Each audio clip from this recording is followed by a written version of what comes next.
beaucoup et merci pour l'invitation. Alors c'est vrai, la bêtise humaine, c'est vraiment la chose qu'il faut avoir peur. Ce n'est pas l'intelligence artificielle, c'est la stupidité humaine, comme dit Martin Vetterli. Donc voilà, je vais vous parler un peu de l'intelligence artificielle et la société, et bien sûr aussi, je vais parler à propos du lien avec la santé. Donc, mes slides sont en anglais. Moi, comme vous pouvez constater, la langue française n'est pas ma langue maternelle. Je suis de Bâle, originaire. Donc, on va avoir une petite aventure linguistique aujourd'hui, mais on va se débrouiller.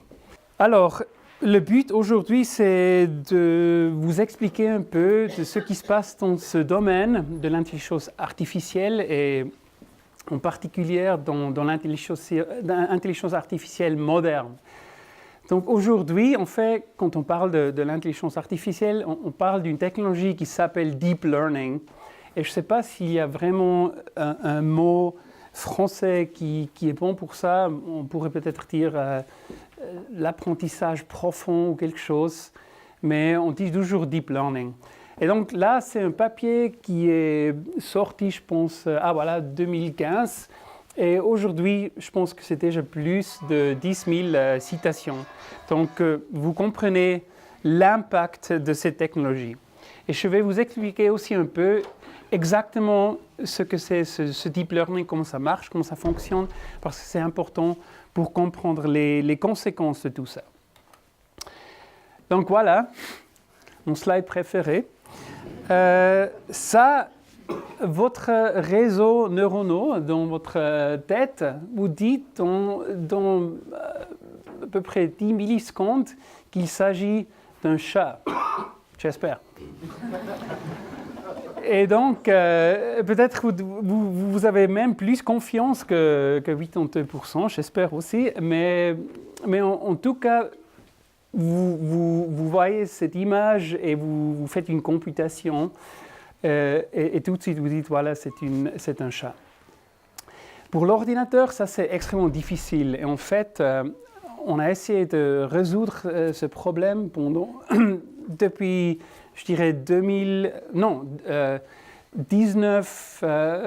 c'était quand exactement 1956. Je pense que c'était la première conférence aux États-Unis, à Dartmouth, sur l'intelligence artificielle. Mais c'était une technologie complètement différente de ce qu'on parle aujourd'hui. Mais à l'époque, on pensait que ça serait facile, ça serait un problème qui serait résolu dans les mois à venir. Et donc, ça a maintenant pris presque 50 ans à résoudre, mais maintenant, c'est fait. Maintenant, aujourd'hui, grâce au deep learning, c'est facile pour un ordinateur de faire ça. Donc, pour un ordinateur, le problème, c'est le suivant. Pour un ordinateur, c'est que des nombres. Vous avez les pixels, toutes les couleurs, rouge, etc., bleu, vert. Et ça, c'est que des nombres pour l'ordinateur. Donc, comment expliquer à l'ordinateur que cet ensemble de nombres est en fait une représentation d'un chat? C'est super difficile. Voilà, vous avez beaucoup d'images et ces images, ils sont d'un dataset qu'on appelle ImageNet. C'était deux groupes aux États-Unis qui ont mis en ensemble un set de à peu près 1 million d'images comme ça. Et ils ont dit, voilà, nous, on sait ce qui se passe ce qu'on voit sur ces images. Voilà, la pizza, une voiture, etc.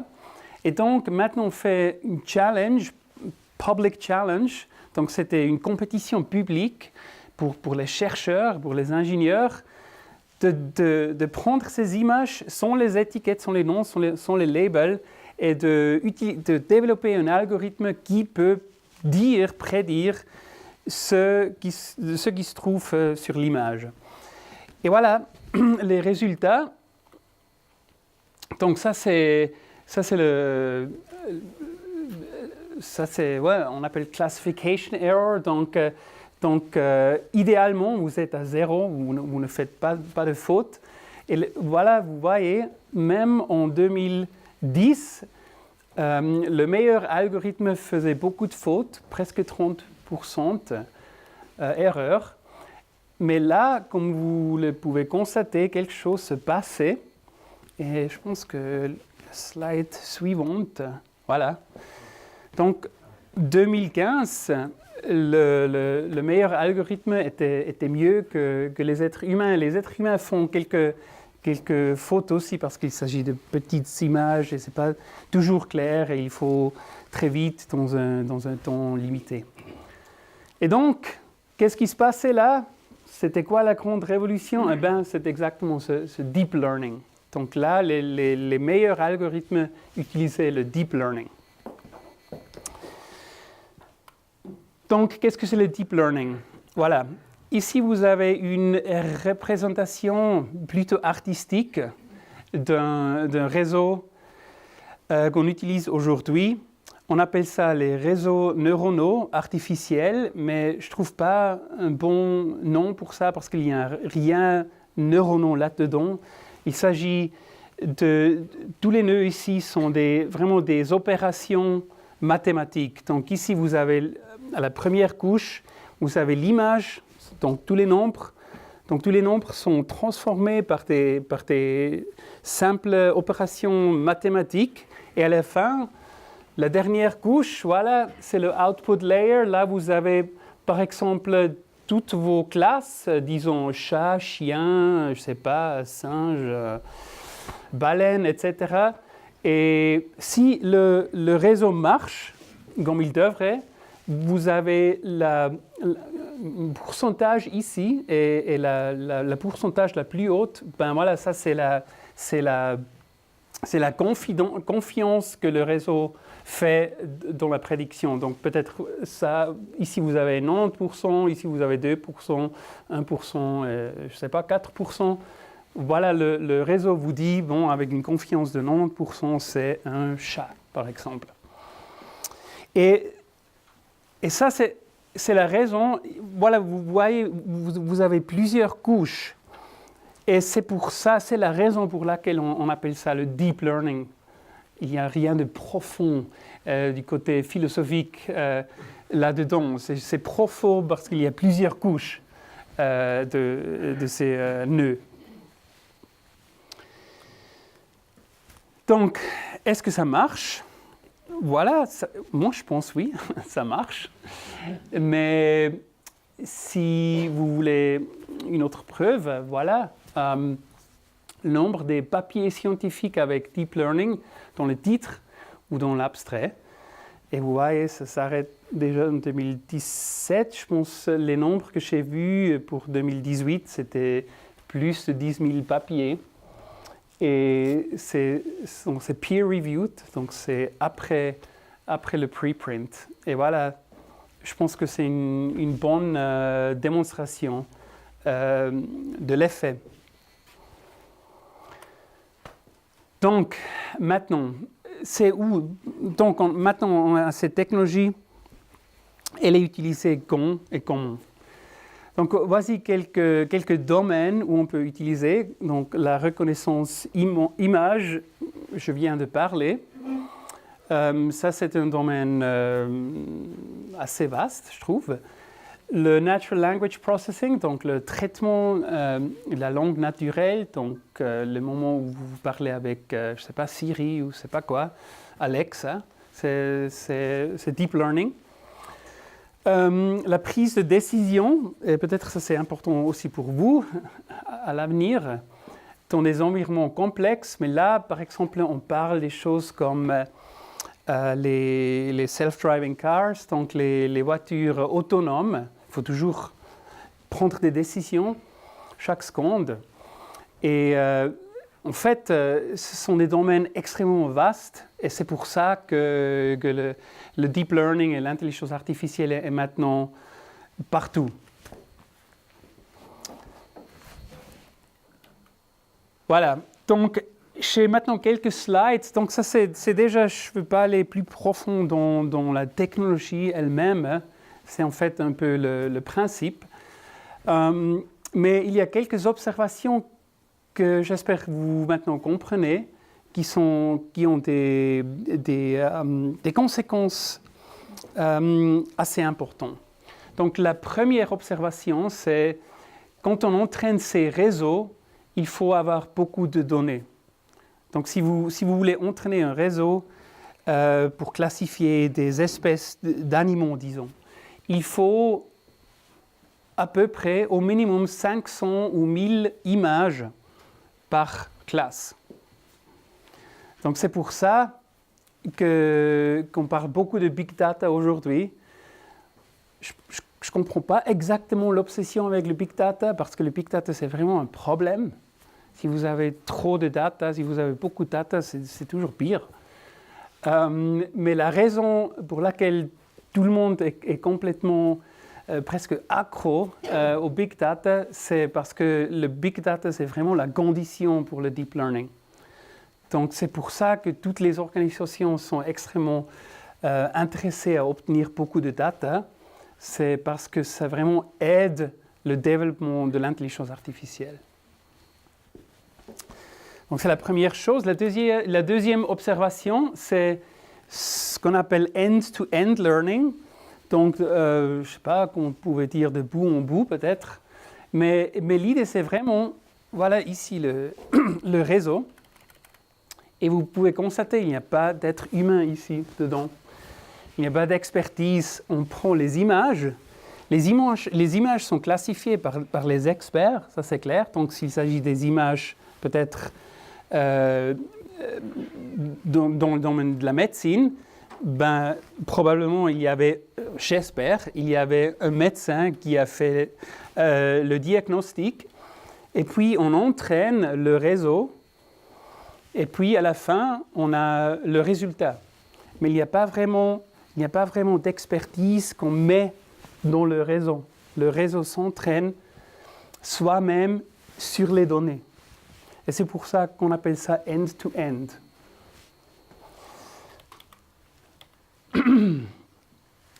Et donc, vraiment, toute la valeur est dans les données et dans les annotations, dans les étiquettes, dans l'expertise qu'il y a dans les données. Mais autrement, pour le moment, il n'y a pas d'expertise de domaine qui est nécessaire pour entraîner ces réseaux. Ce qui est aussi intéressant, c'est qu'on ne comprend pas du tout ce que le réseau fait à la fin. On sait que ça marche, mais on ne sait pas pourquoi. Et donc, ça, d'un côté, c'est un peu rigolo, mais d'autre côté, c'est vraiment profond parce qu'on n'a jamais vu ça dans la science.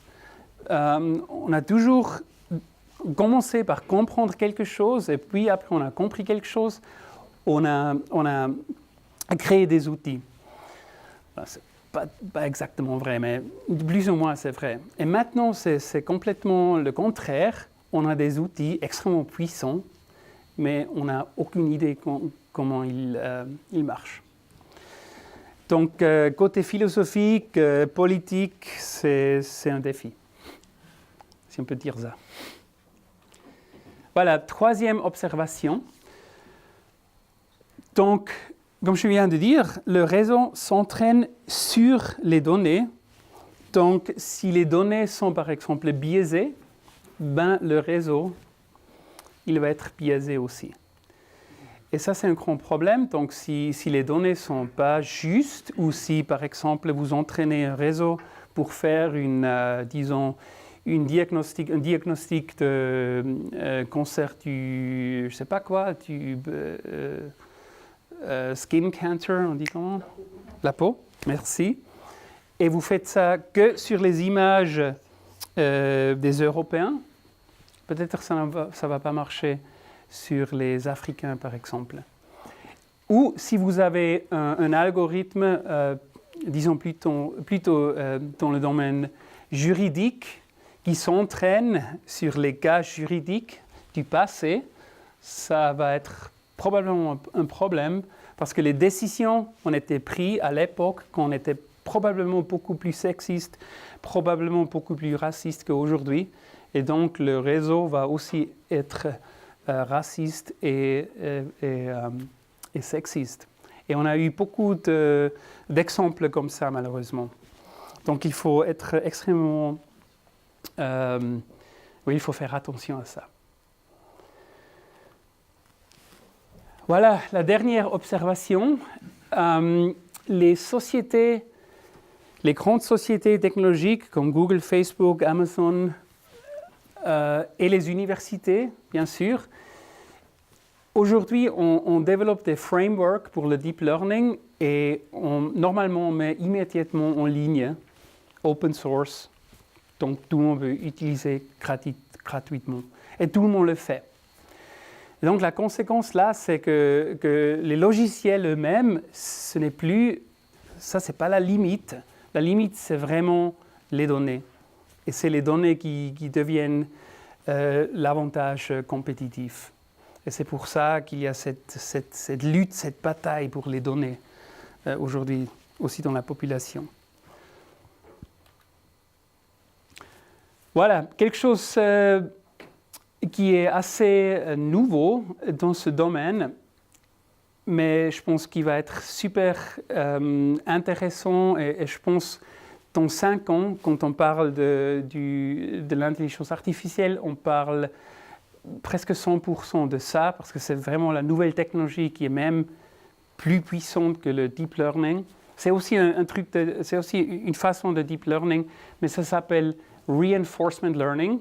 Donc le deep learning, comme je dit, ça marche vraiment bien pour le traitement de langue et pour les images. Et ça, c'est déjà 2 domaines assez vastes. Mais maintenant, le reinforcement learning, et là, je ne connais pas un bon mot en français, ça, c'est vraiment quelque chose qui est extrêmement puissant. Par exemple, je ne sais pas si vous avez suivi cette histoire avec AlphaGo, le jeu Go, et la société DeepMind, qui est en fait Google, qui a développé un algorithme qui a battu le meilleur joueur de Go, je pense il y a 3 ans ou quelque chose comme ça. Maintenant, la société DeepMind a créé un algorithme avec ce reinforcement learning qui a appris à jouer Go dans 4 heures, qui a battu l'algorithme, qui a battu l'humain. Donc, dans 4 heures, sans données, juste qu'avec les règles du jeu, en 4 heures, l'algorithme a réussi à faire ça. C'est extrêmement impressionnant. La raison pour laquelle on ne parle pas de ça encore, je pense, je ne suis pas sûr, c'est une hypothèse, c'est parce que toute la recherche est avec les jeux vidéo. Et c'est clair, bon, pour moi c'est clair pourquoi, parce que les jeux vidéo c'est un environnement extrêmement idéal pour faire cette recherche. Mais peut-être vous connaissez ces jeux, Atari ou je ne sais pas quoi. Donc il faut expliquer à l'ordinateur normalement les règles, mais avec les jeux c'est plus facile parce que les algorithmes peuvent juste observer les règles eux-mêmes. Donc par exemple si vous jouez à un jeu comme ça, ben vous comprenez assez vite ce qui sont les règles. Et ça c'est un papier qui a été publié dans Nature. C'était Nature, oui je pense, ce papier, voilà. Oui, aussi en 2015. Voilà, ils ont développé encore une fois un deep network, donc un réseau profond, et qui a appris les policies, vraiment la prise de décision directement des images et des vidéos du jeu. Et encore une fois, end-to-end reinforcement learning, donc ça veut dire vraiment sans expertise humaine. Et ils ont démontré qu'avec cette technologie, ils étaient capables d'atteindre la performance des joueurs professionnels dans 49 jeux. avec le même algorithme. Donc c'est extrêmement, c'est extrêmement impressionnant, je trouve. Et comment ça marche? Alors vous avez un agent, donc c'est un algorithme en fait, qui observe l'environnement. Donc l'environnement, c'est peut-être ce jeu-là, voilà. Et puis il prend il agit, il prend une décision. Et là, avec ce jeu, je pense que la seule décision qu'on peut faire, c'est aller à gauche ou aller à droite. Et peut-être encore la distance, mais c'est tout. Et puis, il y a un reward ou une punition, clairement. Et c'est ça. Et puis, l'environnement change, c'est clair. Et puis, encore une fois, l'agent observe l'environnement, et donc c'est un cycle comme ça.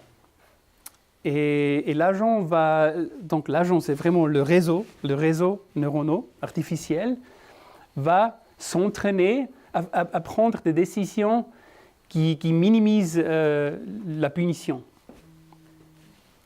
C'est clair à peu près? C'est en fait un peu comme l'apprentissage humain. Hein. Nous, on a fait un exemple comme ça, c'est un simulateur de l'université de Stanford. C'est une simulation très réaliste. Vous avez cette personne, il y a des muscles ici, il faut activer ou désactiver les muscles dans le bon moment pour que ce squeletton avance ou marche ou même avance très vite.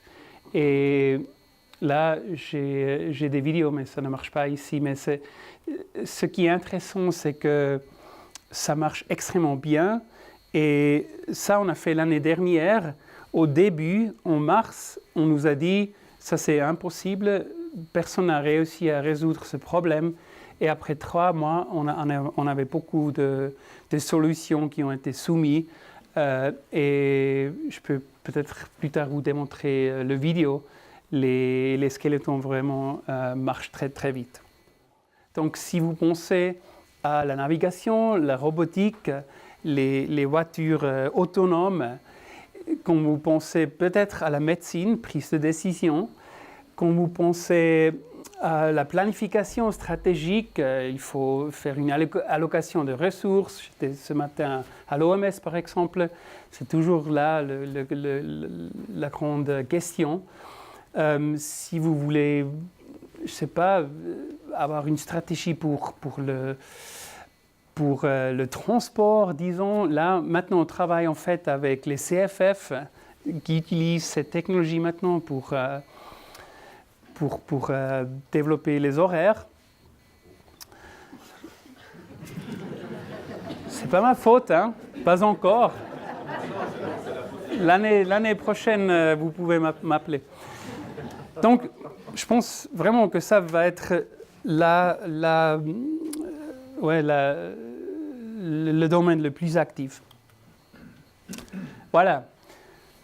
Donc, pour finir, moi je trouve que c'est extrêmement important de vraiment comprendre comment ces technologies marchent. Et moi je suis un peu un exemple. Comme vous l'avez dit, je suis biologiste. Je suis biologiste parce que j'aime beaucoup les animaux et les plantes.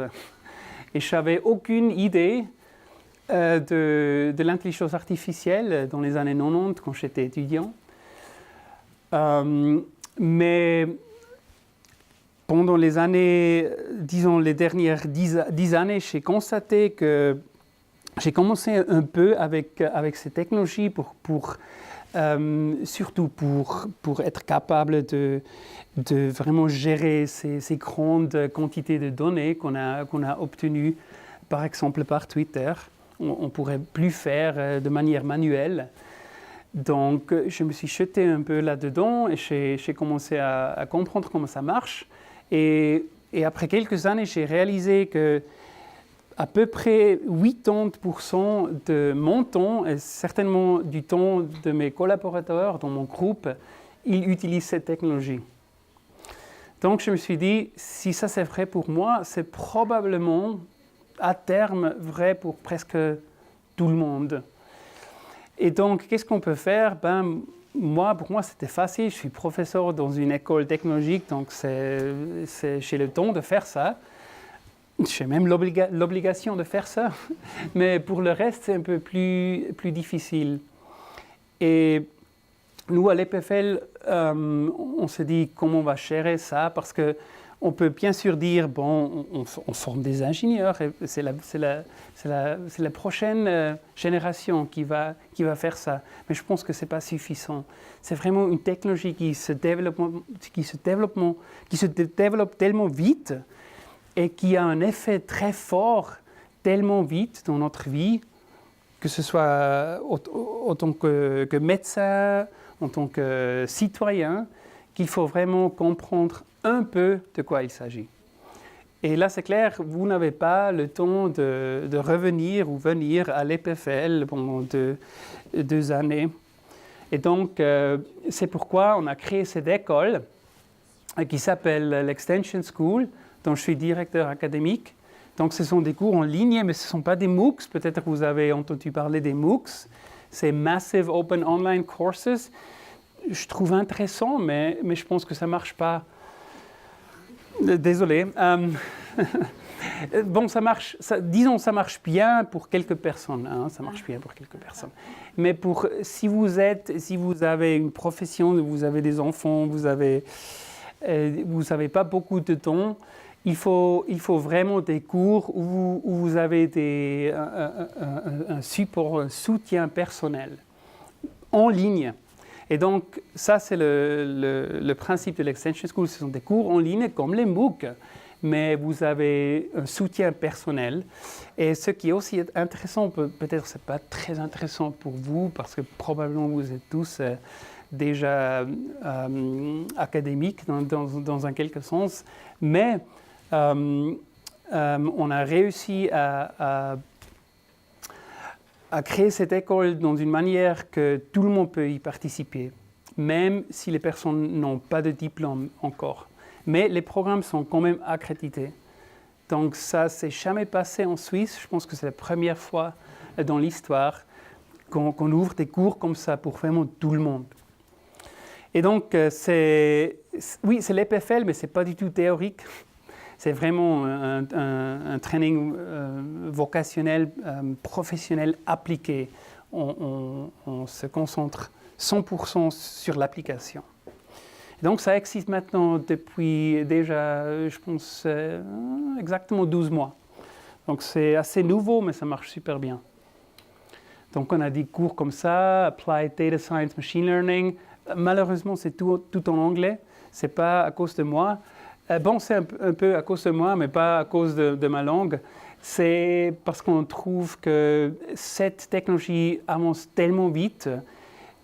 On peut vous expliquer quelque chose, mais l'année prochaine, il faut déjà comprendre quelque chose qui est neuf, qui est nouveau. Et là, tous les documents sont toujours en anglais, donc il faut quand même parler un peu l'anglais. Voilà, ou peut-être un peu plus basé, un cours qu'on appelle 50 choses qu'il faut que tout le monde les sache.